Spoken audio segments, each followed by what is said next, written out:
Going to be creating two separate functions here, and these are custom functions within Google Apps Script.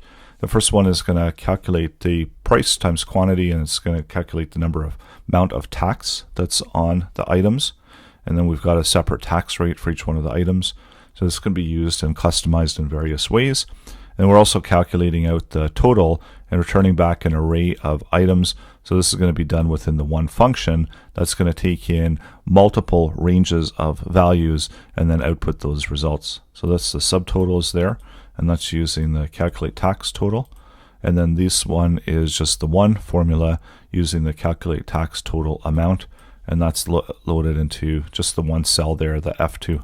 And that's outputting all of those results that are in the following rows. Go ahead and create a sheet and add some data in there. We're going to be using 4 columns where we've got a product name, a price, quantity, and then the tax rate.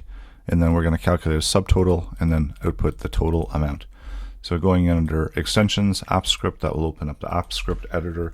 And this is where we can set up a custom function. So this is first one that we're going to do is we're going to calculate the tax total. And I usually like to keep these as uppercase. So we're going to need a couple values here within the parameters. We're going to need the price, the quantity, and the tax rate. So let's add those in. So price, quantity, and then the tax that they're going to be paying. And in order to calculate this, so what we do is we take the value here that we have. So let's create the total. And we're going to be returning that back the total for the spreadsheet and adding that into the cell as a result. So take the price times the quantity, and that's going to give us the total cost. And then what we want to do is we've got a subtotal there, and then we want to take that and add in and multiply it by the tax rate. So add in the tax, and then let's return back the total value. And let's apply this formula, the custom formula, into sheets. So our subtotal is going to be the total of tax that we're adding in. And so add it in the formula there, and then we're going to populate the values. So just comma, separate out the different values that we want to use. And we see that we've got a tax of 4. So this would have had a total value and then a tax of 4. So that's the amount of tax that the person is paying. And then we want to have a total amount in the last column there. So we can elaborate out on this formula. Instead of calculating the total, we can get the total. So let's pass that in where so selecting the items. And then we've got the price, quantity, and tax. So in this case, we're just doing it for one cell, returning back the values. Return back the total, but we're going to update the loop through, and we'll set a value of total and set that to 0. So right now then it'll be returning back the value of 0, and then I'll populate these values in and just do the same where we've got the formula bar, the equal sign, and then populate these values that we're going to be using. So we're going to be using an array of items. So we've got the items, we've got the price, we've got the quantity, the tax rate. And using all of these, we're going to make our calculations. So because we've got a number of items, we can create a loop which will set the value of I to 0 and loop through for the length of items. And that's a property value that we have for length. And then increment I plus 1 so we can move to the next item within the array using the index value.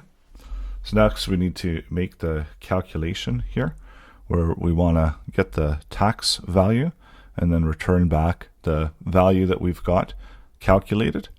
So let's create that where we've got our subtotal, and this is going to be a value that's going to take the price. So using the price array, using the first index value, and then multiply it by the quantity, and again using that index value, and then we're going to multiply it by tax, and again using the index value. So that's going to give us a subtotal, and then we've got an array that we're going to hold the data in. So this is just going to be a blank array, and returning back instead of total, let's return back the array. And then for the array, we push within the array the value of subtotal. And now let's see what we've got here being output. So this is returning back the same values that we had within subtotal, but we actually want to total these together. So we're going to be adding in the value of the tax, have another value there, and this is going to be just the separated value so we can add it together, and then we're going to multiply the total using the tax. So that will give us the same value, but now we can add the total value into it, into the array. So that will give us the calculated value. So 10 times 5 with a tax rate of 0.8 is going to give us a total value of 54. So those values are then calculated out, and we can also add to the end of the array, where we can add in another item into the end of the array, and this can be the total value that we have, where we can total up all of these values. We've got the subtotal and total, and adding that into the total. So pushing in total into the array, and we need to update this to be let so that we can increment it. And that gives us the subtotal of the values that we have here and just on the next line there. So it's just populating that out and filling that out. So that's how you can use a customized formula within Google Apps Script to output results of with including a tax rate, and then generating the total value that's been and the total cost that's been calculated.